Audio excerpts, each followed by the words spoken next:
تعال ادلعك وبالملخص امتعك. نبتدي بدوري ابطال اوروبا، والريال يكسب تشيلسي 2 رايح و2 جاي، السيتي يكسب بايرن 3-0 في الذهاب، وعلى الهادي يتعادل 1-1 في المانيا. ويا ترى نص النهائي هنشوف السيتي بينتقم من الريال؟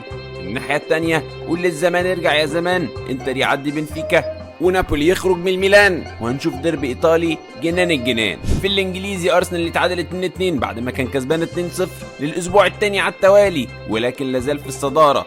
السيتي بيكسب ليستر 3-1 وبيقرب من ارسنال المتصدر ب4 نقط بس، ومعاه ماتش مؤجل. ونقدر نقول اننا هنتفرج على نهائي الدوري الانجليزي الاسبوع الجاي في ملعب الاتحاد. نيوكاسل بيخسر من استون فيلا 3-0، اما يونايتد فبيكسب نوتنغهام فورست 2-0. ليفربول وماتش كبير من ماتشاته اللي بيعملها الموسم ده كل فين وفين، ويكسب ليدز 6-1 ومو صلاح يصحصح بجولين. في الاسباني برشلونه بيوقع نقطتين بتعادل 0-0 مع ختافي، ريال بيكسب قادش 2-0، واتلتيكو بيكسب الميريا 2-0 وبيقرب من المركز الثاني. وكل سنه وانتم طيبين.